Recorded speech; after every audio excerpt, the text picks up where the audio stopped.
그다음 문제가 우리나라는요 미세먼지 초미세먼지가 심각한 나라 중에 하나입니다. 사과만 담근 다음에 일반 키친타올 헹구잖아요. 예. 꾸정물로 바뀝니다.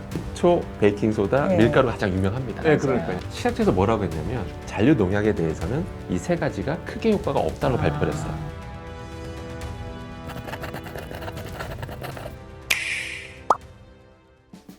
오늘은 우리 입에 들어가는 거, 먹는 거와 먹는 거를 씹는 거, 뭐 네. 이런 네, 얘기를 좀 해보도록 하겠습니다. 네, 아무튼 네. 불러주셔서 감사드리고요. 네. 저도 저번 시간에 네. 셀코TV 나온 거 너무 재밌었다고 해주셔가지고 그래요? 네, 저도 너무 감사하네요. 오늘 기대하고 왔습니다. 네, 저희들이 우리 강 교수님이 갖고 있는 숨어있는 그런 끼를 오늘 찾아서 재밌는 방송 해보겠습니다. 감사합니다. 근데 잠깐만요. 이게 앞에 있는 거 이게 뭐예요? 네. 뭐 나중에 얘기합니다. 아니야 이거부터 얘기해. 보세요. 제일 중요한 거 이거. 이게 뭐예요 갑자기? 아 사실은 이제 네. 제가 원래 교수는 겸직이 안 됩니다. 네. 근데 관련 분야에 대해서는 학교로부터 허락을 받으면 이제 창업을 할 수가 있는데 이제 교원 창업을 하게 된 케이스고요. 그래서 이제 제품을 개발한 겁니다. 근데 왜 개발했냐면 네. 제가 하도 방송을 이제 나름 이제 오래 했거든요. 하다 보면 댓글이나 이런 거 보면 항상 하는 얘기가 네. 지적만 하지 말고 그렇지. 아니 공대 교수면 해결책을 제시해야지 맞아, 이런 맞아. 얘기 맞는 정말 많이 얘기예요. 듣거든요. 네. 그래서, 맞아요. 그래서 자꾸 하도 많이 들으니까 네. 한번 개발해야겠다 싶어서 아. 또 최근에 여러 가지 농약이라든지 여러 가지 이슈도 좀 있거든요. 미세먼지 이슈다 보니까 그렇습니다. 아니, 근데 일단 뭐 말 났으니까 중요한 얘기잖아요. 아, 네네. 이게 뭘로 만들어서 뭘 어떻게 했길래 우리 강 교수님이 만드는 어떻게 다른 건지 좀 얘기 좀 해봐 주세요. 사실은 네. 이제 뭐 우리가 이제 뭐 어떤 과일 채소 씻어 먹잖아요. 그렇죠. 씻어 먹는데 다들 이제 세척법에 대해서 인터넷 떠돌아다니는데 여러 가지 얘기가 있죠. 예, 여러 가지 있고 뭐 네. 새 제품도 많고 근데 네. 그러니까 제가 생각했을 때 과연 이상적인 제품이 뭘까 좀 고민해 봤어요. 네. 첫 번째가 과연 예를 들어서 농약을 100% 제거하려고 마치 벼룩 잡겠다고 초가상가 탈 수는 없잖아요. 뭐 하루 종일 씻으면 다. 그건 맛이 없어요. 네, 맞습니다. 네. 그래서 최대 어차피 농약이라는 게 정부가 허용한 기준치가 있거든요. 농부분들도 다 기준은 지키잖아요. 네, 맞습니다. 네. 그렇기 때문에 저는 일단 너무 공포심 가질 필요 없는데 네. 최대한 저감해서 먹자라는 게 중론이거든요. 네. 그래서 최대한 농약을 저감하고 네. 근데 문제가 뭐냐면 요새는 우리나라는 미세먼지, 초미세먼지거든요. 그게 거 안에 중금속이 너무 많이 묻어 있어요. 노출돼 있으니까. 너무 노출되니까 네. 실제 얼마나 심각하냐면 제 제품으로 사과만 담근 다음에 일반 키친타올 헹구잖아요. 예. 꾸정물로 바뀝니다. 정말 오늘 집에 가서 그래요? 가져가셔서 한번 해보시면 그 정도로 심각합니다, 우리나라가. 사과를 깎아 먹어서 잘 깎긴 잘 깎아. 네. 근데 이거 그냥 미세먼지 문제가 그냥 중금속이잖아요. 그래서 중금속을 그렇죠. 최대한 제거하자는 게 목표였고요. 네. 그다음에 이런 저도 환경을 생각해야 되잖아요. 예. 그래서 생분해되는 거, 생분해성 100% 생분해성이어야 되고, 그다음 혹시라도 이게 잔류했을 때 우리가 먹을 수 있는 거잖아요. 네. 100% 먹을 수 있는 성분을 기반으로 만들어야 된다는 생각을 가지고 개발하게 된 거죠, 사실. 자부터 밥 비벼 먹으면 아, 그것까지는 네, 추천드리고 싶진 않은데. 네네. 그리고 그러면 우리가 하나 사면 네네. 저처럼 과일 많이 먹고 야채 많이 먹는 사람이면 얼마나 쓸 수 있어요? 기간. 저희가 대충 계산해 보면요, 뭐 하루에 보통 한두 번 쓰거든요, 솔직히. 이걸 매일 그러니까 과일을 그렇죠. 하루 세끼 닦으시는 그렇죠. 많지 않잖아요. 예. 세보니까 석 달, 넉 달 정도 쓰는 것 같더라고요. 예. 그렇구나. 네. 그러면 잘 되지. 맞습니다. 근데 진짜 여러 가지 고민 끝에 나온 세제니까 좋을 것 같아요. 예, 진짜. 근데 신경 써서 막 예, 매일 아침에 예, 제 맞아요. 자녀가 이걸로 씻어서 먹습니다. 아, 네, 네, 제일 그 정도. 중요한 거 우리는 그보다 쌀을 많이 쓰잖아요. 네, 맞습니다. 쌀 씻을 때 써도 돼요? 사실은 쌀로 써도 되긴 하는데요. 근데 네. 사실 굳이 그거 하는데 이 제품 쓸 필요는 없다고 저는 솔직히 말씀드려요. 쌀은 솔직히 말씀. 쌀은 우리가 다 도정을 했기 때문에. 잘하시네요. 아. 사실은 옛날에 막 쌀 이슈가 좀 있었거든요. 네. 근데 쌀은 기본 도정하다 보면 표면에 묻은 수많은 살충제, 살균제, 제초제 성분들이 거의 대부분 다 제거가 됩니다. 그냥 물로만 씻어. 예, 물로 한 두세 번이면 충분합니다. 아니 근데 수입산 쌀은 비소가 있다고 그런 얘기 들었거든요. 비소를 사실은 많이 쓴다고. 야, 옛날 그 소문이 좀 컸잖아요. 네네. 실제 우리나라에서도 뭐 이슈가 됐던 이유가 그 미국 있잖아요. 네. 미국에서 그 텍사스주랑 알칸소주가 옛날 면화 재배를 좀 많이 했었어요. 그렇죠. 면화 좀 네. 엄청 맞아요. 많이 했어요. 네. 근데 그때 비속의 농약을 정말 많이 써요. 그러다 보니까 토양에 엄청 잔존하는 거예요. 아. 그 상태에서 나중에 쌀 재배를 하니까 난리가 난 거죠. 거기서 이제 비소 농도가 높게 나와서 이슈가 됐는데요. 이제 시간이 좀 많이 흐르고 나서 이제는 뭐 그렇게까지 비소가 이슈가 크게 되지는 않고 있고요. 근데 우리나라에서 나온 쌀도요, 당연히 비소가 나옵니다. 그러니까 비소 나온 게 이상한 건 아닙니다. 비소를 쓴다는 거잖아요. 아니 그러니까 토양에 잔존하고 잔존하게 음. 해야 돼 흡수되는 건데, 근데 다행히도 우리나라가 그렇게 허술하진 않아서 그 무기 비소에 대해서는 0.2 ppm. 관리하고 있어요. 이걸 넘는 거는 절대 판매도 안 되는. 랜덤으로 샘플링 했을 때 맞습니다. 그래서 0.2 ppm을 관리하고 있어서 아직도 우리나라가 쌀을 많이 먹지만 그래도 막 하루 이만큼 먹지는 않잖아요. 그렇죠. 많이 먹어야 두 끼, 뭐 두 그릇인데. 그렇죠, 맞아요. 그래서 현재 이 정도 섭취하고는 크게 문제 안 삼고 있습니다. 저도 이 정도는 뭐 크게 문제 안 삼는 편입니다. 저도 뭐 먹는 거 갖고 별로 걱정 없이 먹었는데 그런 거 어떻게 씻어야 돼요? 이거 쌀 씻을 때? 그래서 뭐 예전에는 막 저도 초등학교 때 뭐 10번씩 씻어라 뭐 이런 얘기 들었었거든요. 근데 솔직히 요즘 그렇게까지 안 하셔도 됩니다. 옛날 왜 10번씩 씻으라 말이 나왔냐면 옛날에 도전 기술이 안 좋았던 시절이 있어요. 예. 그러니까 10번 정도 해야지만 이물질이나 불순물 제거됐었거든요, 실제로. 근데 지금 도전 기술이 너무 좋아져서 10번 필요 없고요. 한 두세 번이면 충분합니다, 제가 봤을 때. 내가 그거 안 들어도 다 알아서 두세 번만 딱 씻어. 아, 잘하셨습니다. 그리고 자기 전에 밥을 또 이렇게 담궈 놓잖아, 쌀을. 쌀 불려야지 밥이 잘 되지. 불리면 어때? 그 안으로 뭐 이렇게 들어가지 않아요, 거꾸로? 그거는 보통 많은 분이 오해하시는 게 불려놓으면 세척이 잘 된다고 생각하는데 세척 효과보다 맛있어져요, 밥이. 네, 밥이 실제 맛있으라고 하는. 나 세척 맞습니다. 아니야. 맛있어. 맛있어. 정확하게 당연하죠. 이해하셨습니다. 아니 그거는 오래 밥을 해보면 알아요. 네, 아니, 잘하시네. 네. 불리면 나는 네. 그 틈으로 네. 그 덜 씻은 게 들어가잖아요. 네. 근데 실제로 이게 침투가 잘 돼요. 잘 돼서 그 상태에서 딱 열이 가해지면 골고루 덮여져가지고 맞아요. 실제 더 찰져요, 더 부드럽고. 그래서 실제 맛있어집니다. 네, 맞아요. 정말 잘하신 거예요. 오늘 아침도 맛있게 먹었는데 그래서 불려놓은 거고. 아, 자기는 한두 가지 덧보는 게 아니야. 나 때문에 진짜. 정말 대단하신. 근데 네. 아까 저기 씻으면 저기 그 구중물이 나온다 그랬는데. 이걸로 씻으면. 네. 이걸로 씻으면. 근데 우리가 야채 채소. 과일 같은 거 주면서 이거 유기농으로 재배한 껍질째 씻어서 그냥 드셔도 돼요. 그러는데 그걸 어떻게 생각해요? 사실 반은 맞고 반은 틀린 것 같아요. 그 이유가 뭐냐면 네.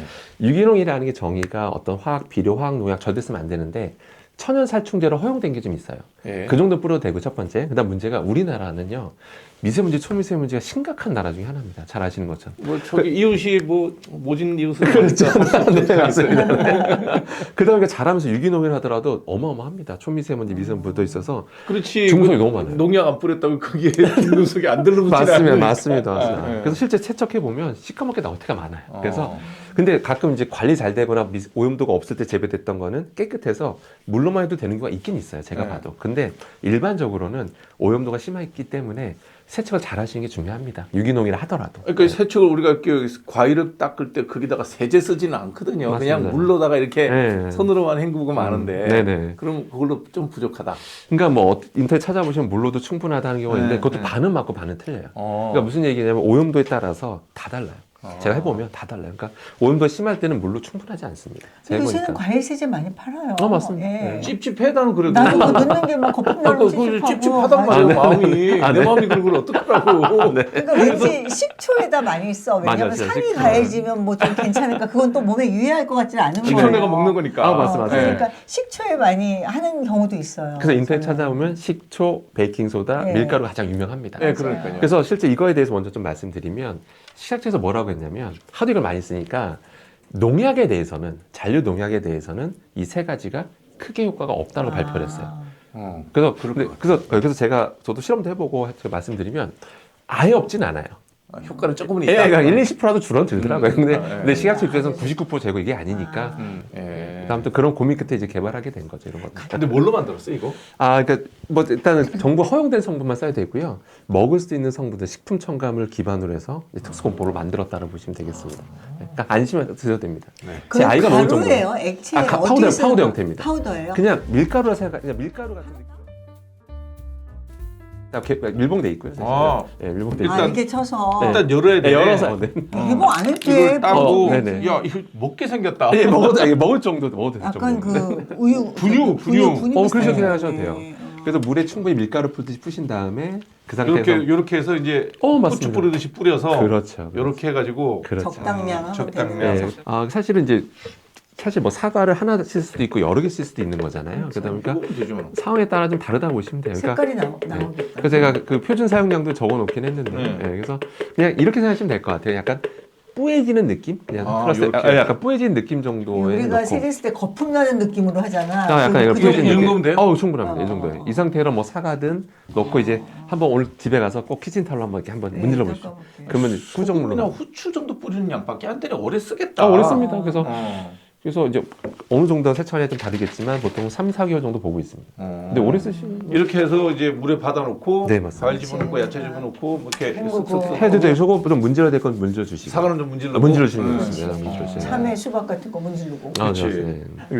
이 세제 만들 때 특별하게 저기 다른 정말 그 성분 유효하면서 안전한 거 그런 게 들어간 게 있나요? 우리가 다 알고 있는 물질들. 일단은 모든 게 식품 첨가물 원료입니다. 근데 그게 어떻게 세제가 되죠? 이게 이제 그건 약간 좀 이게 노하우라 그렇게 설명드리기 좀 어렵지만 네. 그래도 먹을 수 있는 등급이지 다 원료가 다 먹을 수 있는 건데요. 이제 그러니까요. 독특한 제 공법으로 제가 네. 이제 개발을 했고요. 거기서 그래서 먹을 수 있는 수준까지 제가 만들었습니다. 애건에 먹을 수 그럼 있는 정말 원료. 안전하네. 네, 맞습니다. 그래서 제가 좀 제품에 강조했던 게 안전하지라는 강조를 좀 했거든요. 안전한, 진짜 안전하다는 걸 좀 안전하구나. 강조했습니다. 제가. 잔류 세제. 우리가 기존 제품 나와 있는 그 저기 뭐지 과일 세제에도 있잖아요. 그거하고 요거 차이는 뭐가 있어요?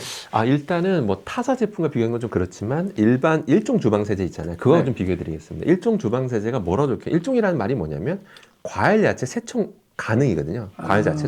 그럼 그 일종 거품 나는 걸 하면 되지 않느냐고 질문 주시는데 틀린 말은 아닌데요. 근데 문제는 뭐냐면 정부가 그거를 허용한 건 뭐냐면 좀 잔류하더라도 이 정도 괜찮겠지라고 그냥 하는 거거든요. 근데 먹으라고 만든 성분들은 아니에요. 먹어도 된다는 성분들은 아닙니다. 그런 게 세제예요. 성분 예. 자체가 원래부터. 네, 세제입니다. 일종 주방. 근데 음. 이 정도는 좀 미량 잔류해도 괜찮겠거니 하는 게 이제 그거거든요. 근데 아무튼 먹으라고 만든 건 아니거든요. 그렇기 때문에 당연히 근데 저는 기본적으로 아예 먹을 수도 있는 수준의 제품이었다 판단했던 거죠, 첫 번째. 참고로 뭐 자꾸 자랑해서 죄송합니다만 자랑하셔야 돼요. 중금속 저감률이 최소 95% 이상 나옵니다. 그러니까 표면에 묻은 그런 미세먼지 3월달, 4월달 중금속 시즌이 왔는데 네. 미세먼지 시즌이잖아요. 네. 꼭 써야 되겠구나. 네, 감사합니다. 근데 미세먼지하고 상관없는 거 있죠. 우리는 많이 먹는 야채. 야채라 그래야 되나? 해조류, 다시마, 미역, 네. 그다음에 청각, 네. 우뭇가사리 이런 게 많잖아요. 네네. 네. 그거 사실 되게 좀 예민한 문제고, 저는 또 오늘도 부탁드리고 싶은 게 또 워낙 영향력 있으신 분들이시잖아요. 이런 게 좀 공론화돼서 네. 이 요오드 이슈가, 이런 해조류 이슈가 좀 공론화돼서 좀 논의가 됐으면 좋겠는데, 제가 여러 유튜브 채널에서 아무리 얘기를 해도 대부분 다 지상파 언론, 그러니까 언론사에서 신문 보도 나가거든요. 네. 근데 유일하게 안 나는 주제가 바로 이 해조류 주제입니다. 일단 그 김미역은 우리나라 K푸드의 선봉장. 네. 여기다 찬물 끼얹는 얘기는 절대 하면 안 된다 보는 것 같고, 네. 두 번째가 이제 아무래도 이제 관련 종사자분들도 한참 또 많잖아요. 그러니까 그렇죠. 그런 거다 보니까 아예 공론화하는 걸 꺼려한다고 좀 보고 근데 있습니다. 그거는 잘못된 거죠. 그러니까요. 왜냐하면 우리가 그 뭐 저기 김을 위해서 국민이 존재하는 게 아니라 국민을 위해서 김이 존재하는 맞습니다. 거니까. 맞습니다. 아니, 네. 면세점 같은 데 가면 다 김이야. 맞습니다. 맛있잖아. 맞습니다. 좋아해. 네, 김미역 나 맞아요. 외국 사람이 김 진짜 좋아해. 맞아요. 외국 사람 안 먹었거든 거를. 근데 진짜 좋아해. 그러니까 그 왜 금지되나 봤더니 유럽은 이제 서로 통합 시스템이라 어느 나라에서 예를 들어 어떤 제품 딱 검사했는데 요오드 기준치가 20ppm이 넘네? 그럼 바로 그 제품 수입 금지 조치 당합니다. 그리고 유럽 전역이 다 똑같은 조치를 취합니다.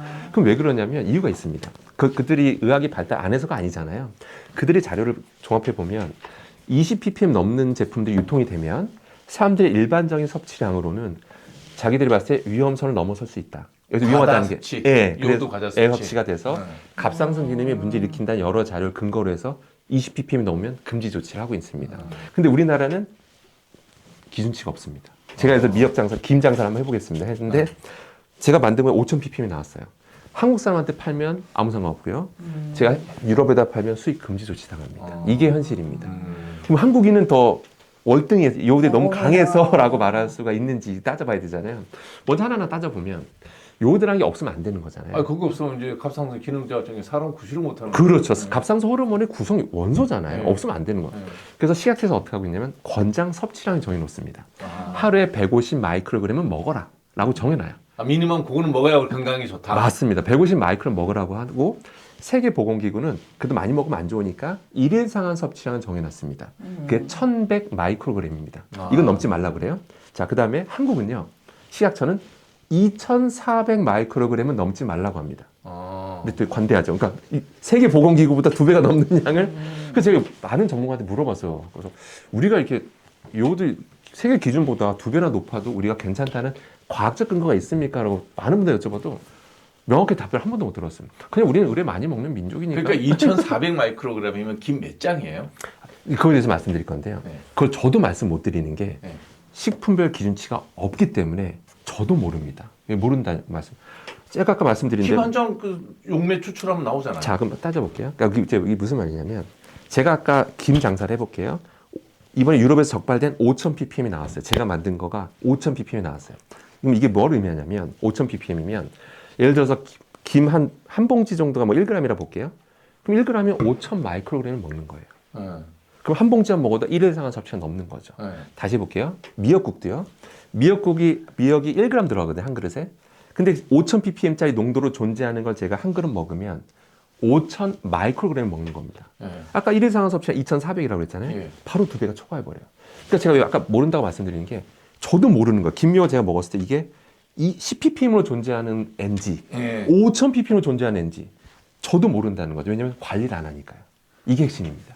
이게 핵심입니다. 아. 식약처에서 기준치를 안 정해주고 있어요. 그러니까 어느 게 유통되고 있는지 저도 모르니까 제가 사람들한테 아유 뭐 하루에 한 봉지는 괜찮아는 말도 제가 사실 못해요. 말하면 거짓말이 되는 거죠. 체크하는데 어렵지 않을 것 같은데. 아, 그러니까 랜덤으로 쌀 여기서 갖고 와서 비소 검사 하듯이 어느 지역의 김을 한 장, 두 장 랜덤 샘플링해서 체크를 하면 얼마 들어있다는 게 나오지 근데 않을까요? 편차가 심해요. 같은 회사 제품이어도 김미역이다 해도 때에 따라서 어떻게 채취되는 그 환경대에 시기에 따라서. 다시 잘하시네. 그거에 따라 다 달라서 그게 편차 너무 심합니다. 그러니까 정부에서도 그냥 좀 두리뭉실하게 네. 좀 넓게 잡아놓고 이건 아니 그 기준치를 아예 안 잡아줘. 아니, 그러니까 아. 식품의 기준치가 농도 기준치가 없고 네. 사람들한테는 권장 섭취량만 얘기하고 있는 모순이 있는 거죠. 사람들한테 2,400 마이크론까지 괜찮아 말은 하면서 사람들은 몰라요. 내가 미역국 한 그릇 먹으면 내가 일상한 섭취가 넘는지 안 넘는지 알 방법이 없는 게 현실이죠. 자, 그럼 요거에 대해서 한번 얘기를 해보면요. 요거에 얘기를 이렇게 하면 예상 댓글이 두 가지로 나뉩니다. 예상 댓글, 비난하는 댓글, 이제 뭐 칭찬하는 댓글이 나오는데 이유가 있습니다. 본인들이 봤던 유튜브에서 나오는 수많은 전문가분들이 요오드 많이 먹어서 좋다라고 말하는 전문가들이 있어요. 그리고 요오드 많이 먹으면 안 좋다는 말하는 전문가 두 그룹으로 나뉩니다. 같은 의학계 종사자분들도. 왜 그러냐면 이유가 있습니다. 나도 왜 그런가 봤더니 그들의 주장을 지지하는 논문들이 각각 존재해요. 네. 요오드를 아무리 많이 먹을수록 좋다라는 논문이 있고 요오드를 많이 먹으면 안 좋다는 논문들이 있어요. 상반되는 게 있다 보니까 어느 논문을 받느냐에 따라 전문가 의견이 달라집니다. 이게 핵심이에요. 이런 혼란스럽잖아요. 이렇게 혼란스럽잖아요. 그러다가 2023년도에 삼성서울병원에서 충격적인 논문을 발표합니다. 두 가지가 충격적인데 첫 번째, 과연 우리나라가 갑상선암이 많이 걸리는 이유는 검사를 많이 해서일까? 이게 그분이 의문이었어요. 네. 정말 검사 다들 그 얘기하잖아요. 초음파 검사 많이 해서 그러라고 하잖아요. 그때 그분이 보니까 정기 검사를 안 하는 집단들, 젊은 사람들 있죠. 젊은 사람들도 몸 이상해서 병원 가서 정밀 검사 해보면 갑상선암 걸릴 때 있잖아요. 근데 그 비율을 보니까 다른 나라보다 우리가 높더라. 어허. 그럼 뭔가 이유가 있는 거죠. 우리나라가 갑상선암 잘 걸리는 이유가. 네. 그 이유를 이제 많은 사람들이 요오드를 너무 많이 먹는다. 해조류를. 세계 섭취량 1위입니다. 해조류 섭취량. 그럴 거예요. 1등이에요. 예. 일본보다 많이 먹어요. 그 중에 제가 1일 거예요. 네. 그러니까 일본보다 많이 먹어요. 네. 참고로. 그럼 진짜 요오드와 관련이 있을까라고 봤는데 기존의 논문들은 일관성이 없더라. 네. 그럼 왜 일관성이 없을까를 본 거예요. 왜 없을까 봤더니 그동안 요오드 검사를 너무 단순하게 했다라는 거예요. 아. 그러니까 소변 검사예요. 소변 검사에서 요오드 농도를 보고 보니까 일관성이 없더라. 왜냐면 정기 검사하기 전에 그 전에 딱 금식하기 전에 물을 진짜 많이 먹었던 사람이 있고 또 저처럼 땀 많이 나는 사람은 땀을 더 많이 나는 사람도 있잖아요.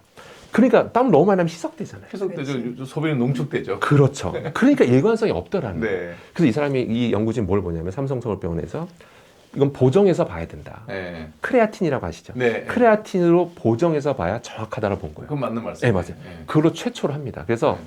삼성서울병원에서 신규 갑상선암 환자, 멀쩡한 환자를 비교합니다. 암 걸린 사람도 있잖아요. 그 사람들과 비교를 했더니 세계 최초로 크레아틴으로 보정하니까 요오드에 많이 노출된 사람일수록 갑상선암이 실제 상관관계 있다라는 것을 최초로 밝힙니다. 그러니까 요오드를 지나치게 많이 먹으면 갑상선에 안 좋다라는 거를 명확히 밝힌 아, 거죠. 뭐든지 과해서 좋을 건 없죠. 맞습니다. 그건 뭐 상식적이죠. 맞습니다. 네. 그래서 제가 항상 주장하는 게 뭐냐면 관리만 하자는 거거든요. 예. 유럽이 20ppm으로 관리하잖아요. 그들은 관리하고 있는 거죠. 식품에 대해서. 우리도 관리만 해주면 예를 들어서 우리는 200ppm을 하자라는 거예요. 예를 들어서 200ppm이면 김미역 종사자분들이 자체 검사를 했더니 농도 너무 높게 나왔어. 그건 폐기하는 거예요. 네. 이렇게만 해주면 식약처에서 당당하게 우리가 관리하고 있으니 여러분의 일반적인 섭취량으로는 일일 상한 섭취량을 넘지 않습니다라고 말할 수가 있는 거죠. 근데 우리는 지금 그 말을 못해요. 식약처에서도 왜? 식품에 대한 기준치가 없기 때문입니다. 만드는 거 어렵지 않을 것 같아요. 그리고 농도가 높다고 버릴 게 아닌 게요. 뒀다가 나머지 농도 낮은 거랑 희석해서 해서 제품 만들어도 되거든요. 그것도 한 방법입니다. 네. 그것도 한 방법입니다. 아니면 약간 저감법을 제시해서 찾으면 되죠, 또 그것도. 있습니다. 팔팔 끓인 다음에 뭐 판다든지 네. 예를 들어서 그럼 맛은 좀 변하긴 하는데 근데 팔팔 끓이는 과정에서 좀 꽤 많이 저감이 아, 그 김국도 있는데 뭐 끓여 팔면 되지 그러면. 뭐 예를 들어 맞습니다. 그러니까 그 김에 대한 집착이 너무 심해요. 지금 김이 안 좋다니까 너무 쇼크받는 거야. 김을 너무 많이 먹는 거예요. 너무 좋아하는 말이에요. 김을 간식으로 아, 네. 먹는 거예요. 아, 네, 간식 맞아요. 근데 그 김을 지금 시비를 거니까 도저히 못 참는 네. 거야. 아니요, 뭐 그래서 저는 그러니까 우리나라 갑상선암 발병 세계 1위 나라이니 네. 저는 그래서 뭐 제가 2,400 마이크로그램 1일 상한 섭취량이 그거는 의학계 종사자들이 정하는 수치니까 저는 그거에 문제 삼는 게 아니고 그냥 식품별 기준치만 정하자라는 게 저는 그냥 제 주장입니다. 맞는 말씀이에요. 예, 저 저는 주장입니다. 아주 김은 너무 음. 저기 그 100% 좋은 음식이라고 생각한 이유가 김이 단백질 함량이 상당히 높더라고요. 높아요. 네. 단위그램당 단백질 함량이 네. 거의 뭐 100%에 가까워요. 너무 잘했어요. 잘하시네요. 그래서 저는 왜 단백질 하루에 얼마 먹어야 된다고 아주 그냥 나이 먹으면 집착적으로만 네. 얘기하잖아요. 네네. 그래서 김에 저런 문제가 있다고 생각하니까 갑자기 더러 겁이 나는 거예요. 네. 이러니까 언론에서 쉬쉬하는 것 같아요. 그렇죠. 사람들이 이렇게 네. 하면 마치 김미역 먹으면 안 돼? 이렇게 생각할 수 있죠. 근데 사실 제 말의 주제 초점은 그게 아니잖아요. 그렇죠. 김미역은 좋은 건데 가끔 고농도의 제품들이 그러니까 돌아다니까. 밥도 많이 먹으면 살쪄서 당뇨 걸리니까 그렇죠. 밥을 세 공기만 먹으라고 맞아요, 소리 맞아요, 거랑 맞죠. 똑같은 건데 맞습니다. 예를 들면 이제 우리가 김을 많이 먹는다 그래야 하루에 한 장 내지 두 장이거든요. 그 두 장의 범위가 안전한 범위가 되게끔 정부에서 그 정도 관리하는 게 그러니까요. 뭐 이거 김농사 짓는 분들한테 어민들에게 뭐 무슨 피해가 되겠어요? 맞습니다. 네. 네. 그러면은 이런 문제들이 있으면 그냥 조리 과정에서 요오드 함량을 낮춘다든가 이런 혹시 조리 방법에는 뭐 좋은 거 없어요? 끓이려는 거 아니에요? 참고로 미역국은 확실히 답이 있습니다. 확실히 실험을 해보면 미역국 팔팔 끓이잖아요. 네. 그때 안에 성분들이 이것저것 빠져나오면서 요오드 성분도 많이 빠져나옵니다. 그래서 미역국 드실 때 그냥 건더기 위주로 드시는 식습관. 그게 최고겠네요. 동물에 들어가 미역을 있어요. 한번 데쳐서 끓이면 되겠네. 그것도 그건 한번 좋겠다. 그거 좋겠다. 근데 맛은 좀 변하긴 할 텐데 약간 그렇죠. 옛날 뭐, 약간 좀 밍밍할 것 같긴 한데 해도 한번 데치면 이제 그럼 됩니다. 빼고 맞습니다. 그다음에 이제 국을 끓이면 되겠네. 맞습니다. 내일부터 조리법 바뀌자. 조리법 바뀌셔야 돼요. 아우 대기하세요. 또 하나 늦은 거 아니야 단계가. 아유 됐어. 또 하나 늘어. 예, 17,400원 우리 특별 혜택 없어요? 나중에 지금 애들 어떻게 예, 댓글 밑에 창에 이게 있으니까 우리 저기 셀코 네. 쇼핑몰을 이용해서 네. 여러분 많이 해주시고요, 많이 이용해 주시고 또 사후에 그 평가도 좀 많이 올려주시고요, 주변에 많이 알려주시면 고맙겠습니다. 오늘 함께 수고하셨습니다. 네 감사합니다. 네, 잘 뵙겠습니다. 네.